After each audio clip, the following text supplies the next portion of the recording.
Yeah. I'll preface this by saying that I do not consider myself a Tableau ninja yet. I'm a user. I understand how it works. I've used it in a bunch of different ways, but like any software, it's something I'm still learning the nooks and crannies of. And this webinar is really not going to be detailed how to look at Tableau, because there's a lot there. And the other thing is that Tableau has really good support and tutorials. And so they have a video series, and at some point I'll try and put the link to that in the chat. But if you want to start using Tableau, you can go through a series of videos. They'll guide you from start to finish. They have knowledge-based articles on pretty much everything you can imagine wanting to do. So, like I said, this isn't going to be a, step-by-step, this is how you do it. I'll show you some of that because I think it makes it more approachable to realize that you can just do this stuff fairly easily, whether you're a computer geek or not. And the other thing I would say is my presentation style, as Connie can probably attest to, is pretty informal. So feel free to interrupt, ask questions, say, hey, what the hell are you talking about? Whatever it is, as we go, there's no need to hold all your questions to the end, anything like that. I would prefer this to be a conversation, see what ideas you guys have. Because as you'll see as we talk about this, one of the things that's interesting is there are a lot of different ways to show your data or your information. There are some best practices about how to do that, but to some extent it's aesthetics and what your audience or whoever you're trying to communicate with, what they're interested in and what they would want to see and how they want to see it. So there aren't necessarily right and wrong answers about everything. So I'd be very happy if we have a little discussion going on in addition to just having you guys sit there and fall asleep while I'm talking. All right, so with that, I'm going to work on seeing if I can get it easier to work on. Say that again? As long as you've got it working for this one. Hey, Mike, I think your microphone is on. Sorry. Oh, okay. Darn, I thought someone was starting a conversation already. All right, I'm going to go ahead and share my screen. I have a couple slides just to sort of set some background stuff, so hopefully everyone can see that. Deb, you could see it earlier. You can see that now, I'm assuming. Good. Okay. So what's Tableau? Oftentimes when I think of data, I think of Excel spreadsheets and or these long blocks of text and tables, and it kind of makes it feel like your eyes want to bleed. Tableau is a way of presenting data that is more visual. Okay, you can still present tables, but maybe you're doing highlight tables or something different, or you're using charts and graphs and maps and that sort of thing. And I'll show you a bunch of different examples of that. One of the things that's really cool about Tableau is that these can all be made interactive. So it's really hard for us to know exactly what aspect of our data people want to look at. So we might have, as we'll see, something that pertains to the entire state.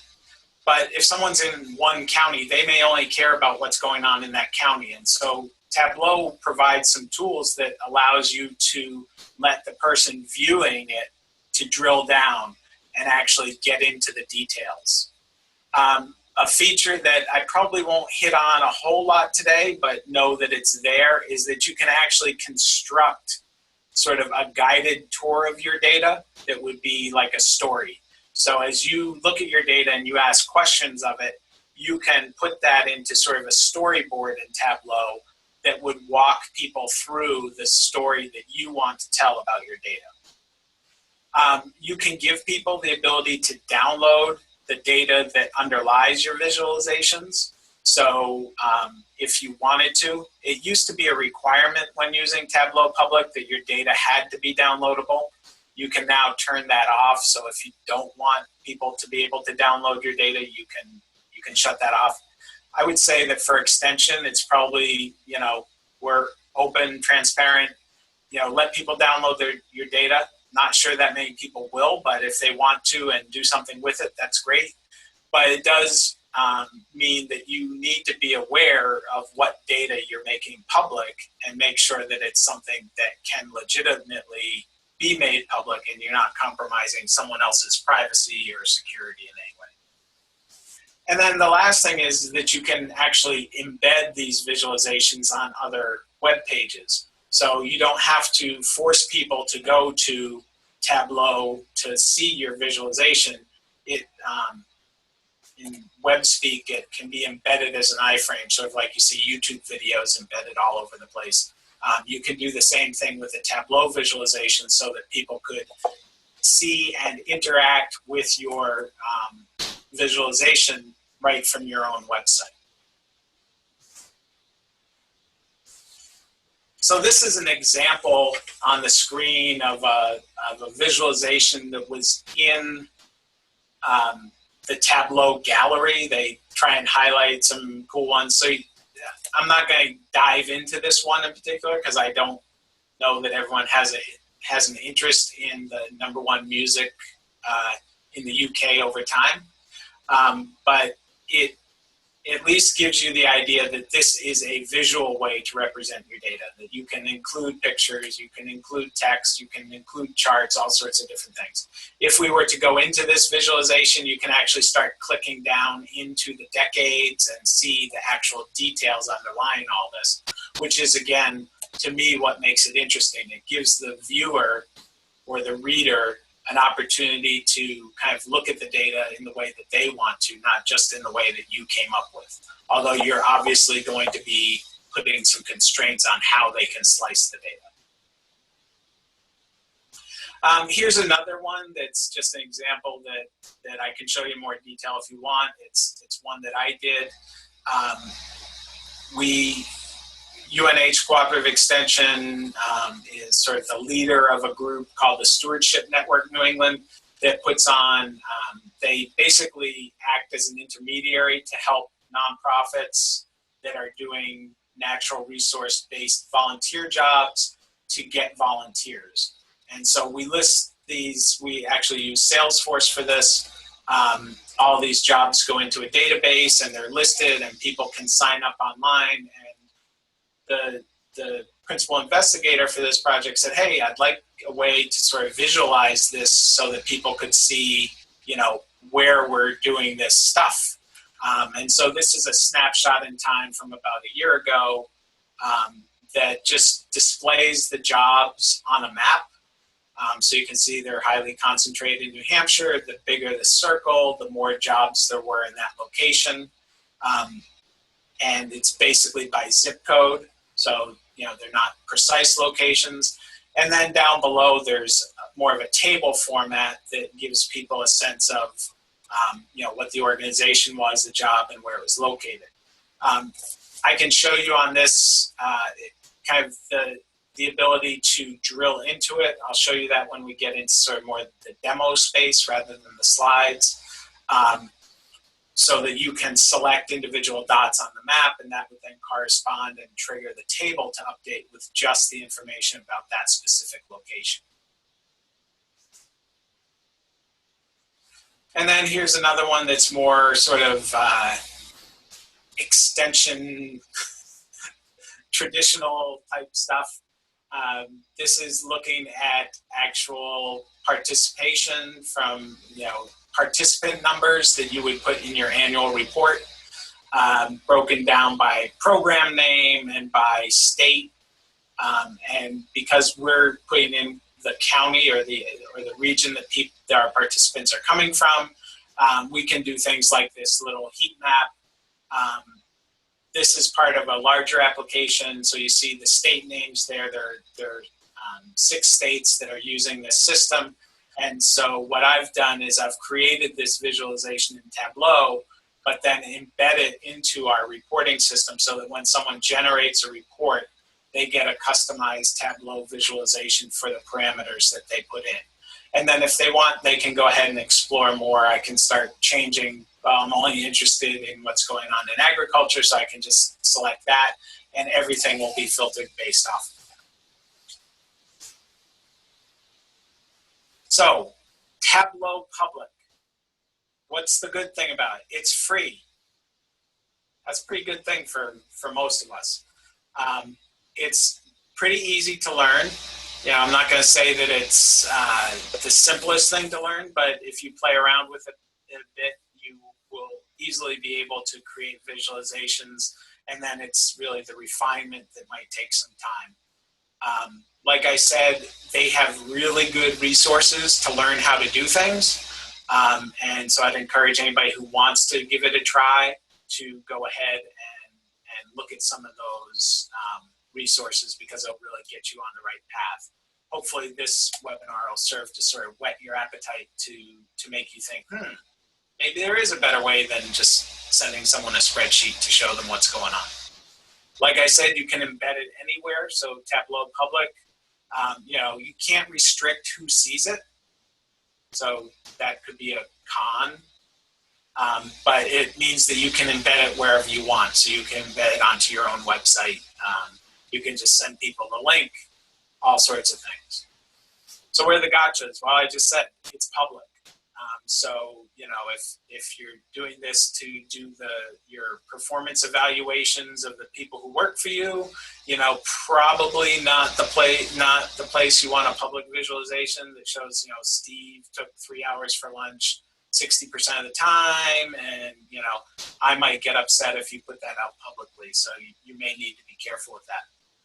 The public version of Tableau has some limits on the kind of data you can connect to.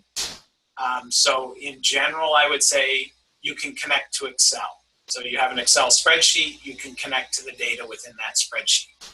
That means that if you need to update your visualization, you need to have the updated spreadsheet, and then you need to go into Tableau and tell it, update my data, and republish it to Tableau Public.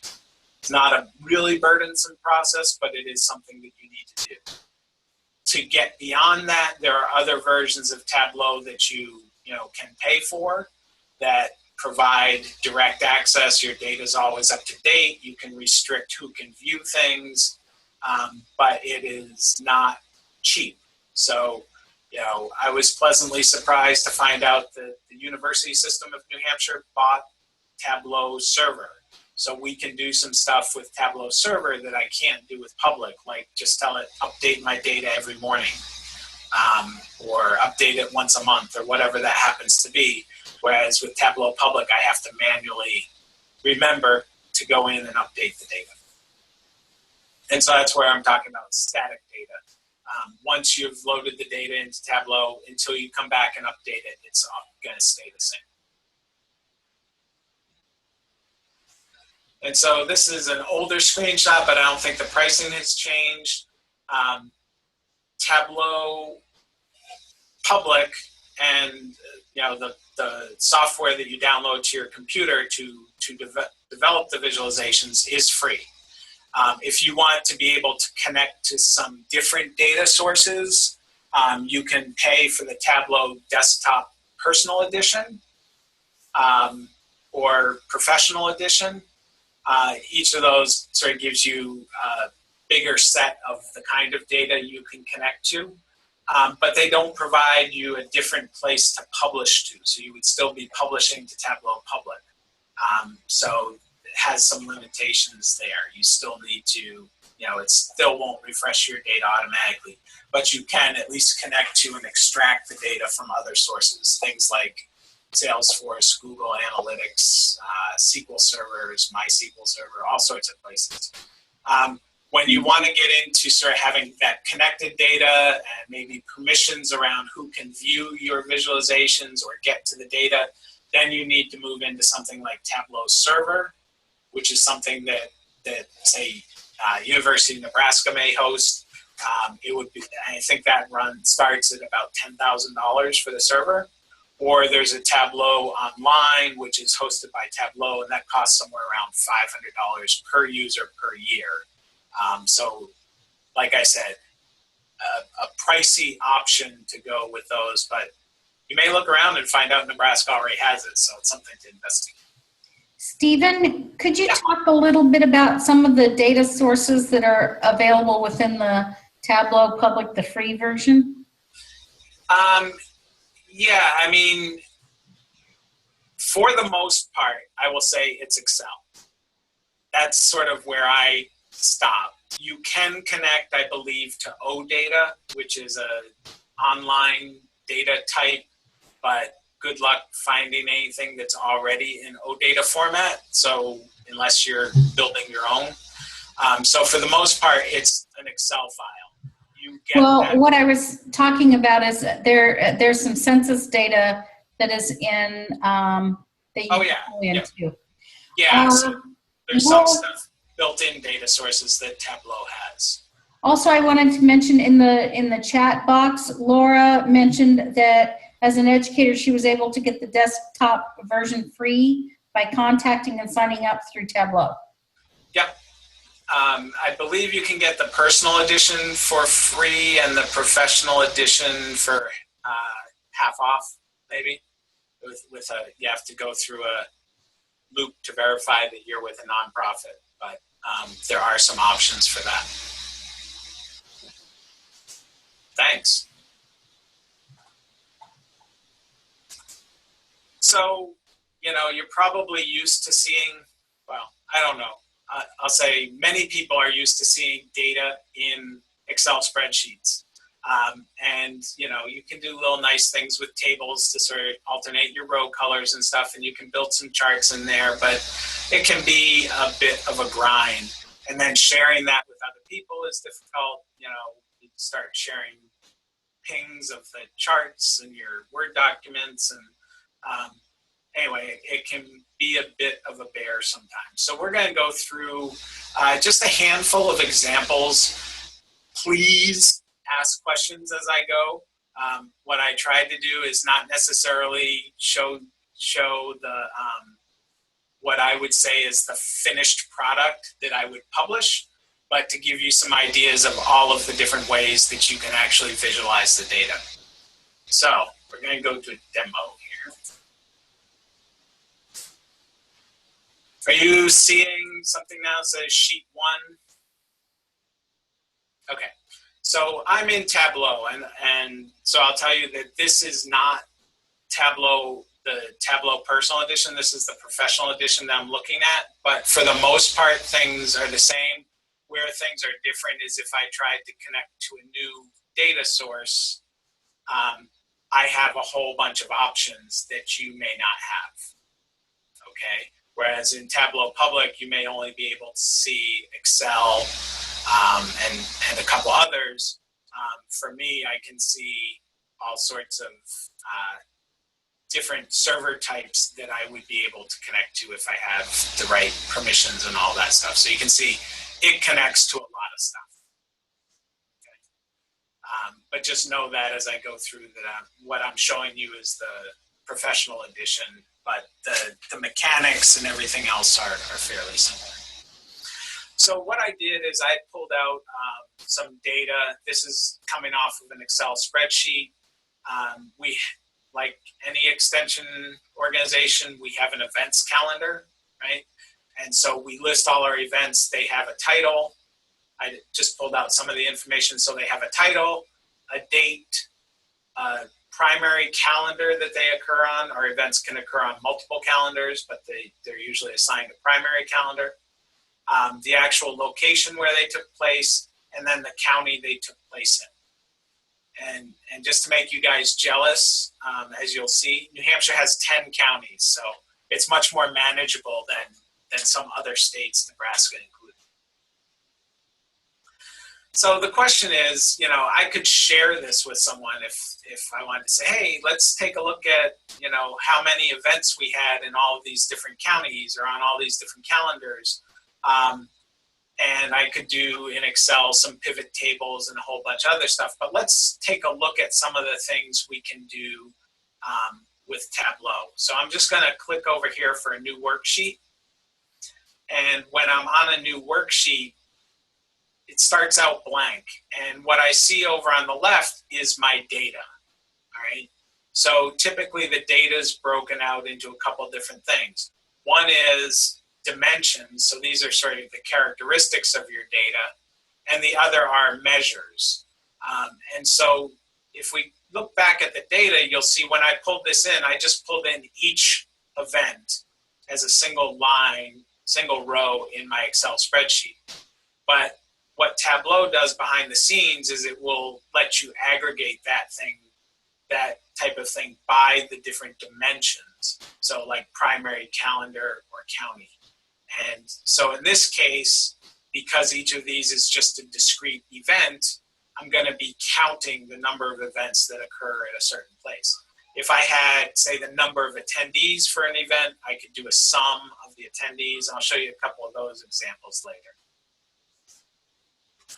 So I'm back here and I want to look at this. And so I might say I want to look at the number of records. Remember, that's my measure that I'm really interested in looking at. And I want to look at it based on the date. Okay? If people have other ideas of what they'd like to look at based on, let me know. I have a bunch of examples we'll go through. So I've just selected those by holding Control-Click. And Tableau has this nice feature called Show Me, where it's going to give you sort of some suggested chart types. So when I look at this, I see this one is highlighted in blue. So it seems to want me to choose that one. And I'm going to click on it, and that really doesn't do a lot for me because it's basically showing me the number of events in 2015 and in 2016 on a graph. And it's like, not really what I wanted. And you can see up here in my columns, it's saying it's looking at the year. But I could drill down more and say, let's look at it by quarter. Just by clicking this plus sign, I could look at it by month, or I can get down into the day. But honestly, all that is kind of opaque to me. So I want to clear this. I don't like that particular visualization.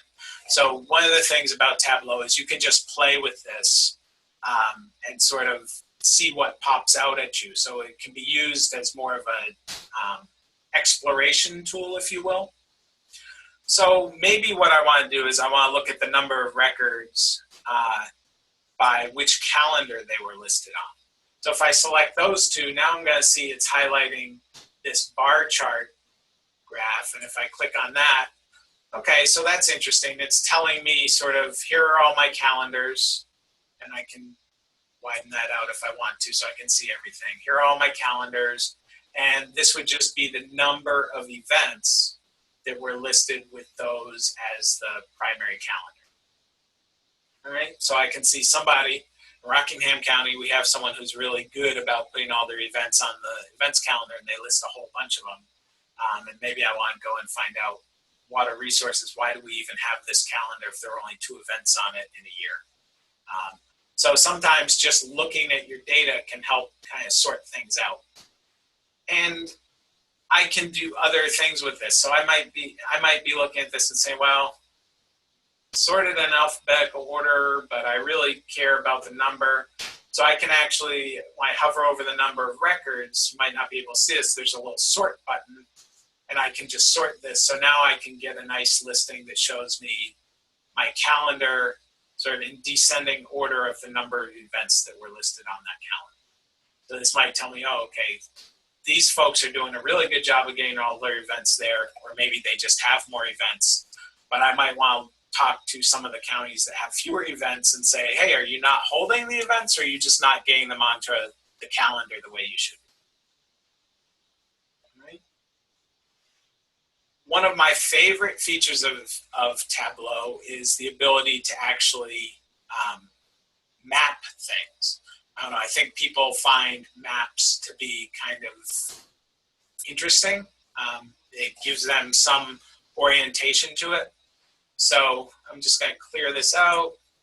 And this time I'm going to select the number of records and the county. And you'll notice that under the show me option, it gave me the map as the best view, right? But when I click on that, it's basically showing me the map. The circles are centered in our counties, and the size of the circle indicates the number of events. So you see that over here where it says sum of records and just changes the circle size. I will tell you, as a best practice, circle size is not a good indicator for people viewing your visualization, okay? It is really hard to tell the difference in size between circles and to judge what's twice as big as another circle or 3 times as big or half as big. It's a very difficult thing. Humans just aren't set up to do that. So sometimes what I like to do is there's another map type up here called a filled map. And I'm going to click on that one. And what that does is it actually fills in the counties for me. Okay. And adjusts the color based on the total number of events that occurred there. Okay. And you'll see as I hover over here, I get a good look at each of the different total counts of records. This is a really simple data set, just so we can go through some of this. So just keep that in mind, right? And just, I can always adjust things. So if I don't happen to like green, I can go into color and edit the colors. And I can say I want to use orange instead on a scale, and it's going to change my colors. If I did that and I'm like, oh crap, I really like green better, there's a go back button that'll change it back. Or if I look at that and I say, oh, no, I liked orange better. No, I like green. I like orange. And then that's when I call my kid into the room and say, hey, which one of these looks better? But you have different options like that. Undo, we can save the worksheet. So, we can get back even further. We can do save as if we want to have a bunch of different versions. All of that is possible within here. If I wanted to change, like when I hover over, I get a tooltip. If I want to change that, I can edit what the tooltip says, right? So I can do all sorts of things. I can insert fields from my database so that, you can see this says sum of number of records. I can put something else in there if I had additional data that I want to put in. Stephen, Sonia has a question in the chat. She's asking, do you have to put in latitude and longitude for county outlines, or does Tableau recognize that? So thanks. I forgot to mention that. Tableau is pretty good with geographic locations. So if I look at my map and edit locations, I've specified that this is the United States and New Hampshire, just so that the counties will match automatically. So the county then matches automatically. You can manually match if you needed to. If I changed from New Hampshire to none, then you'll see I have certain counties which are ambiguous. Why? Because there's a Coos County in Oregon, right? So I would have to, come up with that. But by saying New Hampshire, for me, it comes in. If I had brought in the state field as well, so I could show you the one where we're doing or extension output data. I have both the county and the state, and then it'll just match based on that. It'll also match if you just have the zip code. It will use the zip code. You can match on town names. There are a bunch of different things. The challenge with some of it is when you have data that's a little bit ambiguous. So probably in your states as well, we have places where 2 towns share the same zip code. And so you just need to keep that in mind when you're working with your data. You can always manually match things if you want to. So Brandy has a question. She's asking, she says, so she might have missed this, but does Tableau Public already have those maps in it, or do we have to download them? Nope, those maps are there, and you can adjust your background map. So it has sort of default is the Tableau map, which comes from OpenStreetMaps. If you wanted to, you could actually upload your own maps. You could use a map server. There's all sorts of options for what you can do. You can even, if you go through some of the Tableau stuff, you can actually do mapping with, you can upload an image. So let's say you had I think the examples they use a lot are, let's say you had the floor plan for your office. You could actually use the floor plan for your office, and then you would just have to code in the location that you want into your data, by using like 7, 8 for the X and the Y axis, and it would actually be able to place marks on that image. So you can use anything you want. They use the OpenStreetMaps, which are pretty good. I can also do some things for my options for whether people can zoom in or out. And it also has layers on the map. So for instance, if I wanted to put on, the county borders for the United States, it can put those on. It can put on the names of the counties. So all of that is in there. If I want to put in zip code labels, now we start getting really messy for a map that's zoomed out this far, but you can see, I don't know if you can see that, it's actually putting in each zip code. So yes, there are a lot of options that are already built in here into the Tableau map.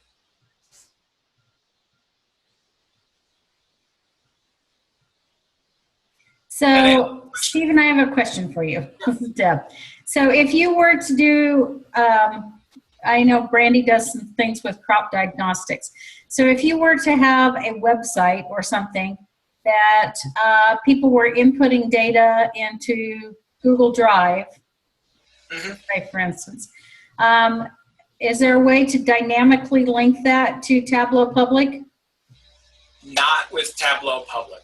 So Okay. You can't have that dynamic link with Tableau Public. That's one of the major restrictions on Tableau Public, is that you basically are uploading the data with your visualization. So if your data changes, you need to re-upload the data. Okay. To get beyond that, you need to have access to a Tableau server of one sort or another. That being said, it's not really hard to do. It's just something you have to do. So I have some visualizations where I'm like, oh, wait, I haven't updated that in 2 months. Maybe I should update the data for it. And, I know I should have a recurring task and blah, blah, blah, but it hasn't taught me how to do that yet, so I don't. So let's go through some other examples, just so you can get a sense for the kinds of things that we can do. So here's the map, sort of what I looked at before. The difference now is what I've done is I added a filter to the map. Okay, so over here on the right, you can see that I have the primary calendar, and I can select all. Or if I wanted to just see individual ones, I could say, oh, well, tell me what happened in food and agriculture.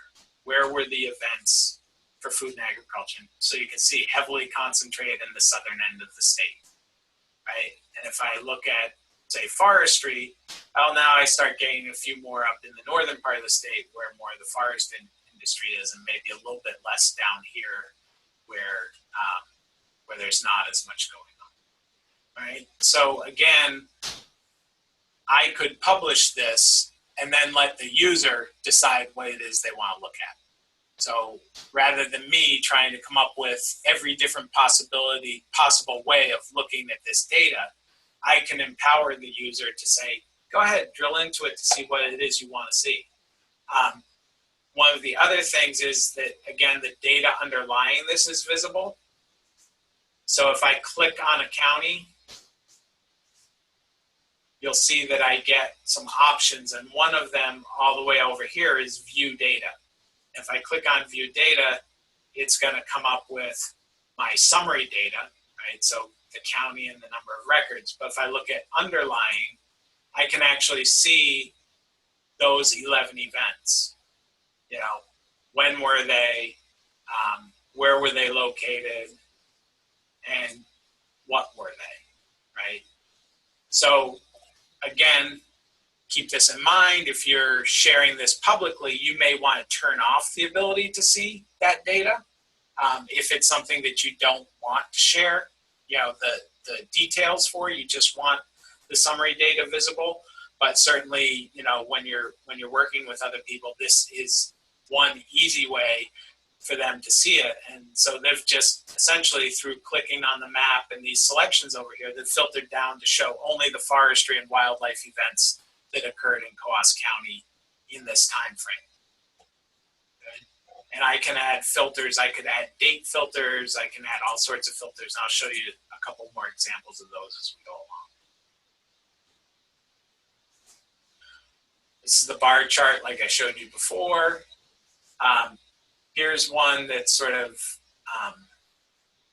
showing by month the number of events that have occurred that were posted. So again, maybe we see, oh, we seem to have a big spike in events in the spring.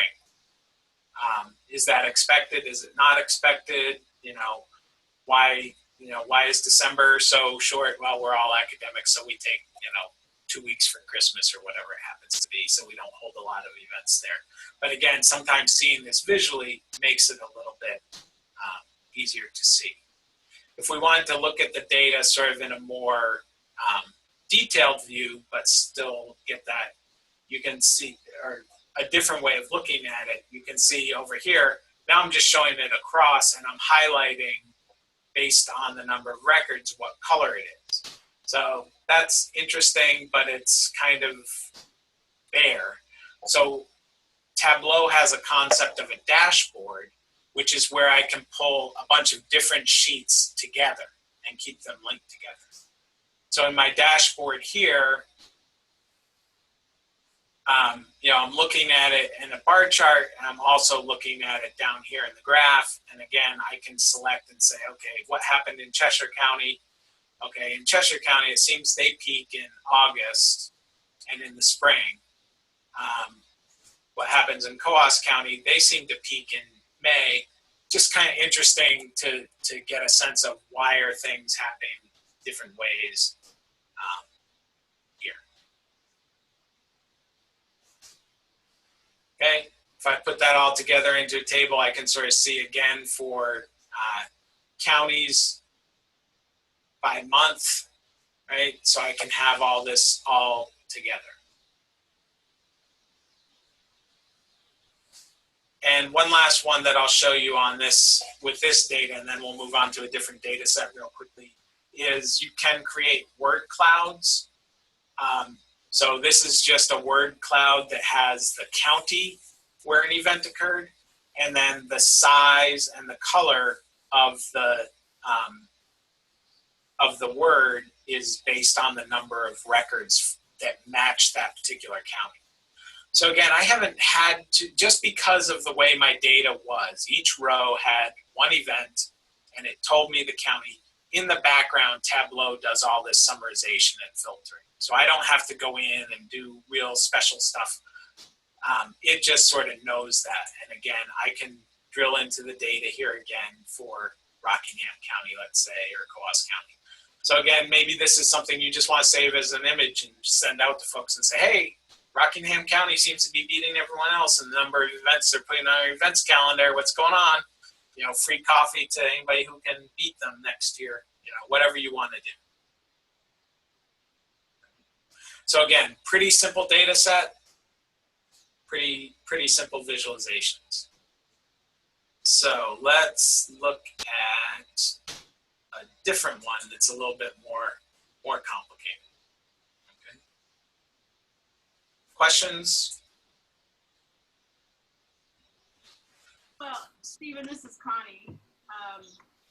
And as I'm thinking about the use of this, we just had conversation in our county this morning about our county impact reports. And I think if there was a way to build a database so that of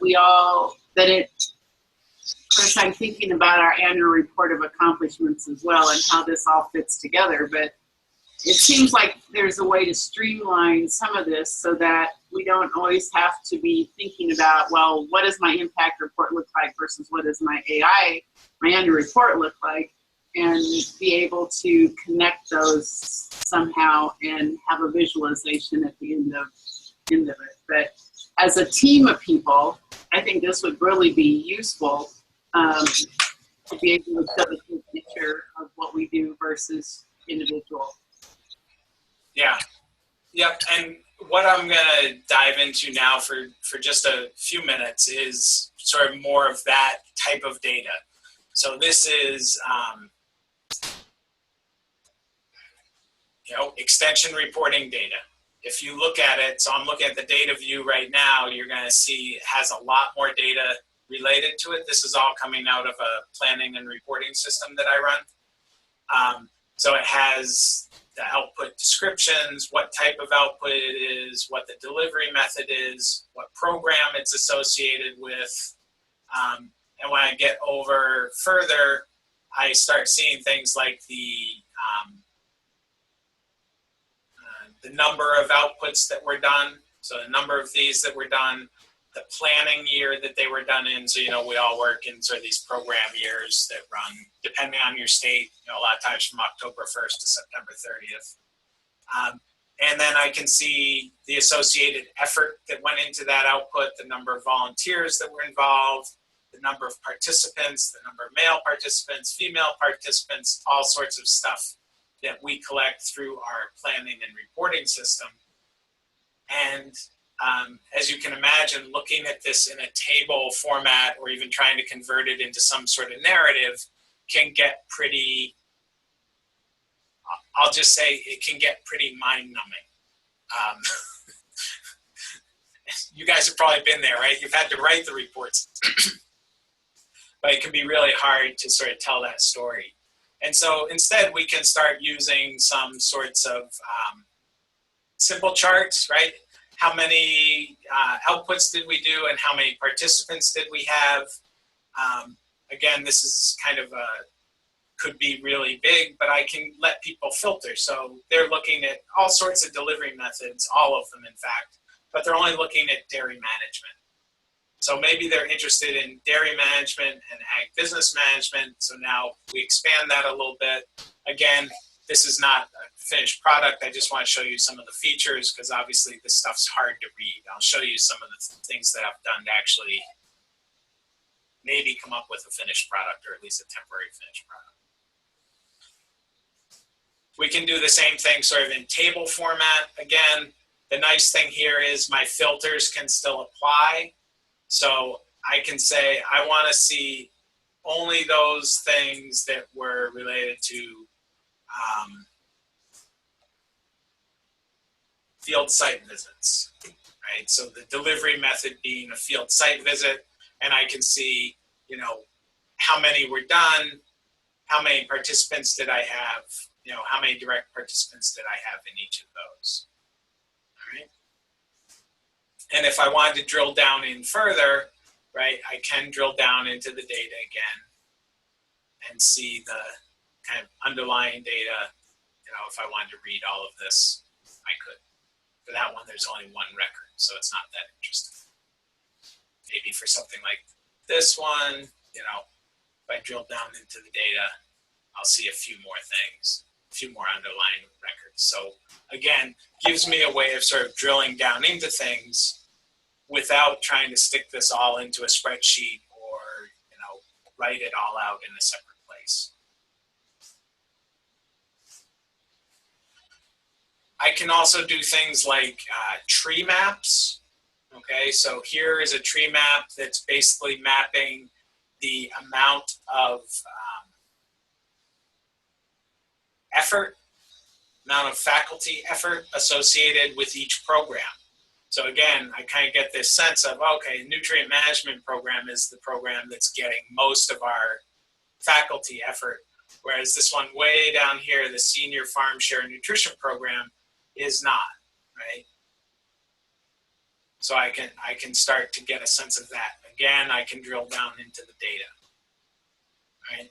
If I wanted to, I can do things like add a filter to this. So I might say, all right, I want to see this based on the delivery method. So I'm going to put this filter here. I'm going to tell it to select all by default and say, okay, so it doesn't really change anything. But now I want to show people the filter. And that way they can actually go in here and say, just show me for educational workshop series. Okay, or maybe the workshop series and the single workshops. So again, each time I select, it's just dynamically updating, gives me the ability to drill down into things a little bit more without you having to figure out ahead of time exactly what it is I'm interested in looking at. Particularly as we get to this more complicated data, that may be important to people. I could even, I don't do it here, but I could pull it out by person. So we could, drill into an individual person's reporting. There are all sorts of things that you can do with this if you wanted to. And I can do things like, again, a word cloud, where this is the number of outputs that were done for each program. And the program size is basically reflecting, is reflecting the number of outputs done for that particular program. So again, maybe this is something you just want to use as a visual on your homepage when someone says, hey, what is it that Nebraska Extension does again? Well, we do all of this stuff. And the smaller stuff we don't do as much of, the bigger stuff we do. So you could see that this happens to be Vermont Extension from about a year ago.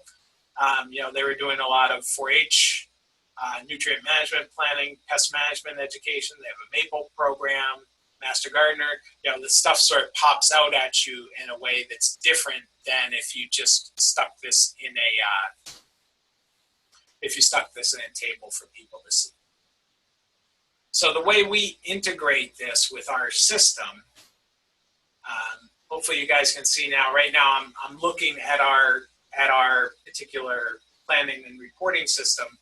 And again, this is a visualization for Vermont where we give a text report, so you can see for each output how many were done and how many participants were there, and you can drill into details and go page after page after page and read all the narratives that people put in about that particular, in this case, we're doing this by location, so for that particular county, and I can get to all of that information. But for some people, it's easier to just look at the visualization right here, right? So if I know right now I'm looking just at Vermont, just at direct participants, but I can go ahead and, it's gonna refresh.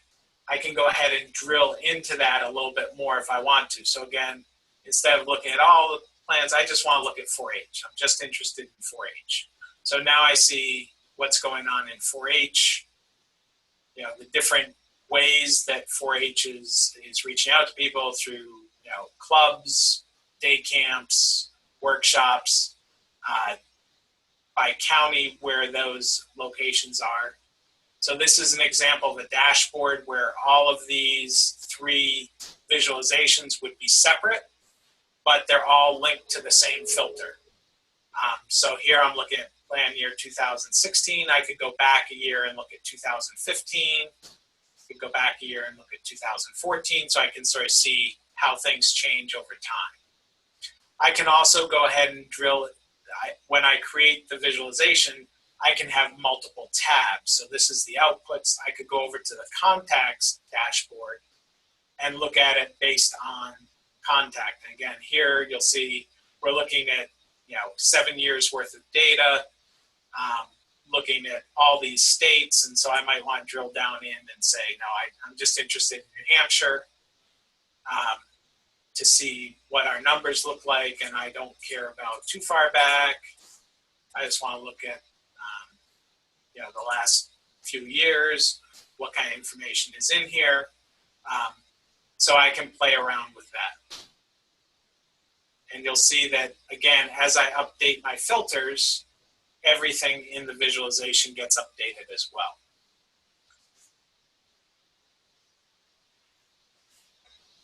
This is going to, I remembered what I chose. So again, this is a rather complicated one, but it's telling me what happens in the county and then broken down by all of the different programs that went on in that county.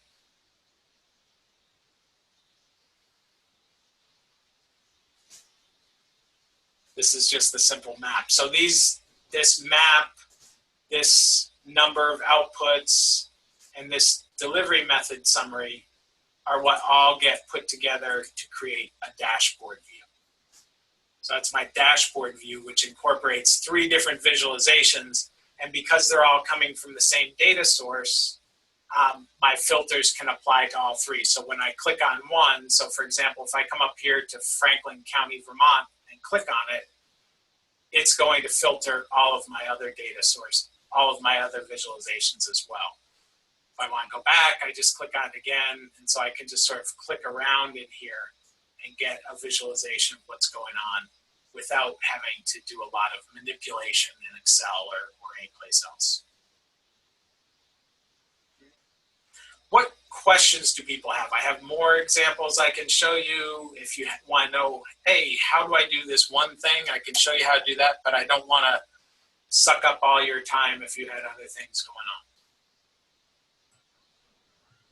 And there isn't any additional questions posted in the chat, so. Okay, let me show you another quickly. I'll just show you one more sort of extension-y thing. We have sort of this publications catalog, right? How many of you have the catalog of fact sheets and all that stuff? And so all ours are online, and I keep track of how many times they are viewed in a web browser. It's a very rough measure, right? Because there are things that could be pinging it that they're odd. But you know, sometimes people say, well, what's been viewed and how many times has it been viewed? And so I can give them a spreadsheet that shows them all the numbers, but sometimes that's not really enough, right? So I can show them this data, right, and say that this particular title has been viewed this many times, but it might not tell the full story. And so in this case, I just created a what's called a Treemap, all right? And the bigger the square, the more hits it got. So we can see they're colored by category. So our categories happen to be garden and landscapes, agriculture, etc. And if I wanted to go in here, I can see, oh, our home fruit spray schedule is like our #1 most viewed resource. So that's interesting to know. Maybe that's one we need to go and double check on and make sure it's up to date. And I can drill down so far as to see the least used resources. And again, I can use the categories to filter it. I can say, well, I'm only interested in those things that had more than 4,000 something views in that particular year. So this will show me just sort of my top resources here, and it displays the title right on it. And again, the categories are filtered over here. So just another way of showing data that allows people to look at the way they want. I send this to my leadership team and they say, well, I'm the ag person. I only care about the ag and the garden stuff. So they just select those two and they can see it. And then they say, well, I only care about things that have been viewed more than 3,000 times. All right, so these are our top performing publications. I need to make sure that they are all current or up to date. So hopefully I've given you an idea of sort of a variety of different things that can be done with Tableau. It's pretty easy to use. The videos that walk you through getting started are really good. And so if you just have an Excel spreadsheet lying around that you say, maybe there's a different way to look at this data, I say you just bring it into Tableau Public. You have to download Tableau Public, bring it in, and just start playing with it. See what stuff looks like.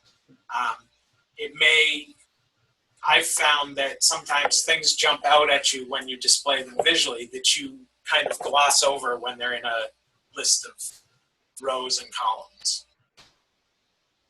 So Connie put in the chat that she asked Todd Jensen if UNL has a Tableau license, and he indicated that they were checking into it. And Okay. she had to go to another meeting, but I'll be sure and share that with everyone as we learn. Yep. And so, like I said in the beginning, I'm not necessarily a Tableau ninja, right? I've used it plenty. I know where a lot of stuff is. I know where the help is. So if I want to do something and I can't figure it out, I can go dig through the help and find it. Texas A&M has a Tableau server, and they do a lot of the excellence and extension work. And so Scott Cummings and his group at Texas A&M use Tableau a lot more than I do, and I know they're always willing to talk to people who have questions or want to learn more about it. But if anybody wants to ask me questions, I'm happy to help in whatever way I can. So if you're on Twitter, at sjudd, or my email is just stephen.judd@unh.edu if you have questions and want to ask. I'm more than happy to lend what assistance I can, which may be limited. So I can say, Stephen, that last fall, I used some Tableau Public vizzes in a presentation that I did for the National 4-H conference. Yep. And it was way better than just presenting kind of bullet point data, for sure. People could interact with the data. We were presenting about the online course that I help with, and so we were presenting data on where those participants were, that kind of information, and it was fascinating to see kind of the data splatter of where they were at in the United States. So I just put in the chat the link to the Tableau sort of video series that, again, covers pretty much everything. So if people are interested, it's easy enough to find, but I thought having the link might be helpful. But back to your point, I totally agree. If you put up a slide with a bunch of bullet points, people are like, eh. To me, the beauty of Tableau is that it lets people interact with it. So again, you don't have to figure out what questions they're interested in. You have to present it in a framework that lets them get there. And where it's appropriate, you can let them get to the underlying data. So they can actually see not just, oh yeah, that one had more, but they can drill down in and say, oh, well, that's what was going on.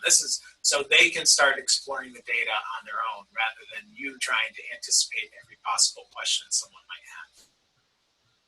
and I can see where that interactive map, and watching for crop diseases or emerald ash borer, or, if you have a website or something where people can input confirmed data or whatever, then that would be a really interesting thing to see how it's spreading. Yeah. So, yeah. And, being a developer, web guy, I might say it might not be the best tool for that. I might rather do that in some other technology that's more real time and that I can develop and customize. But, the beauty of Tableau is that you don't have to be the web guy. yeah. With stuff. Yeah. So you have the limitation where you have to refresh the data, but at the same time, you can do it. It really, it's not that hard to do. I've seen a lot of people who, sort of know how to use Excel and PowerPoint, but that's about it. And they get into Tableau and they start having fun. And as long as you see it as having fun and exploring the data and you're willing to learn, I think people can do a lot with it to show things in a way that they're not used to showing. Yep. Well, it's 11 o'clock. If you have any last minute questions, post them in the chat really quick here. If they come later, I would say I'm going to offer you up, Stephen. So just go ahead and email Stephen. Yep, that's fine. What's that? That's fine. Okay.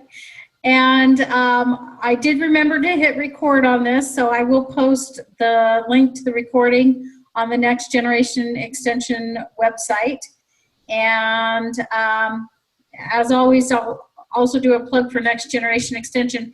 If you're interested in being part of that planning team for the blog or for the webinars or for boot camps, feel free to drop me an email. We've got a very small team, which makes us nimble right now, but probably a little short on ideas. So if people have ideas, we'd love to hear from you. And I think we're taking a break the next couple of months, and then we'll be coming back in December. We are going to have UNO's social media lab doing some presentations about how to document our social media presence. So look forward to seeing you all then. And thanks, Stephen. Sure, you're welcome. Bye, guys. Okay, bye.